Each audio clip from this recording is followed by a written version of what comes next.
Protecting yourself from sabotage. Abracadabra. Not a fun topic, but sabotage does happen. Just because you're paranoid doesn't mean people aren't out to get you, right? You know, some people wish it wasn't there. But the first key to protecting yourself is to accept and expect sabotage. Love everyone, trust no one. That doesn't mean we're trying to be pessimistic or cynical. You know, those people who could light up a room just by leaving it. But we don't want to be Pollyanna and be like the guy who could eat a banana sideways. Everything's fine. We have a fine organization. Nothing's happening. We don't want to be doing synchronized swimming in the Shark Tank. And these things do go on.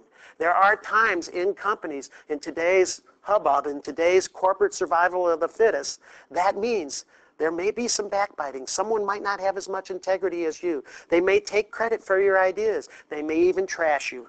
When that happens to you, it's like a swift kick in the stomach, and you never forget it.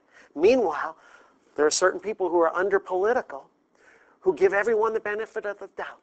They give everyone the benefit of the doubt, even though after the other people are still getting the benefit and they're getting the doubt. So what we're saying is, I need to not be living on that river in Egypt called denial. These kinds of patterns of deception and sabotage do occur. It might be behind the scenes where they're trashing my name. They're talking about me. They might be damning me with faint praise. Oh, Rick, he's okay if you point him in the right direction. Yeah, he could probably handle that project. So these things happen. Gossip, rumors, bad-mouthing. It might be that it's by withholding resources, headcount, budget, or banishing you to corporate Siberia, that place in the company, either geographically or functionally, that has a scarlet letter branded against it. And everyone knows if you go there, you're an undesirable. It might be in the meeting itself, where they badmouth you, they criticize you, they set you up, they ask you a question they know that you can't answer. And if we don't have strategies for expecting it, we can be taken off guard. So the first thing I want to do is to be realistic in my self-talk, to have savvy attitudes that this stuff goes on, and to be poised, therefore, when it does happen. The next thing I want to do to prevent it, and one of the most important things I can do, is to network, to have a network that's high, low, and wide, with powerful people, with colleagues and seniors. Because that network will protect me. They'll feed me the buzz. They'll let me know how I'm being perceived. They'll let me know and tip me off if someone is talking about me behind my back. And maybe they'll stick up for me. You know, there are career meetings about each and every one of us going on when we're not there. They're not official career meetings. They're what I like to call impromptu career meetings.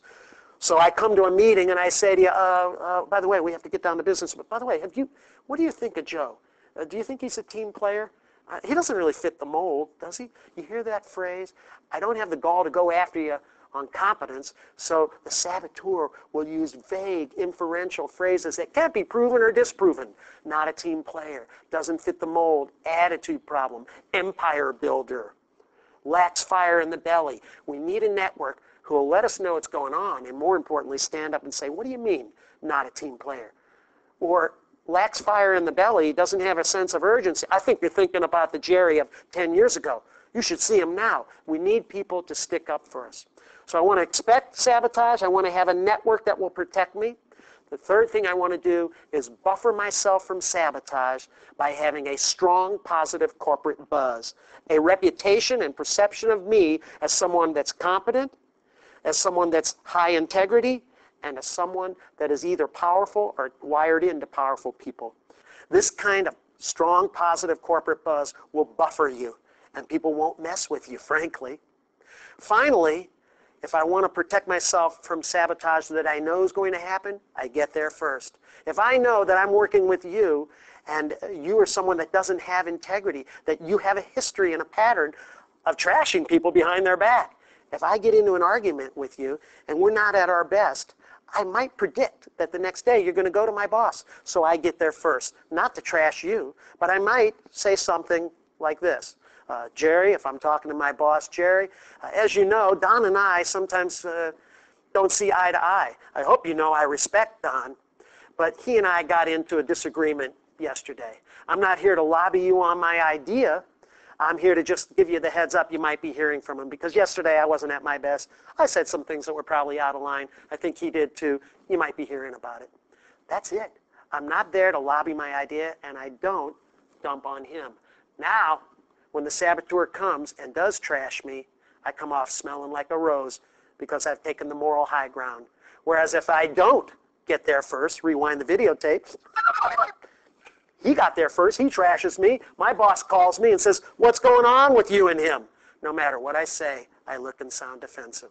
So those are some of the things we can do to buffer ourselves and protect ourselves from sabotage. Expect it, network, buffer ourselves with a corporate buzz, and get there first.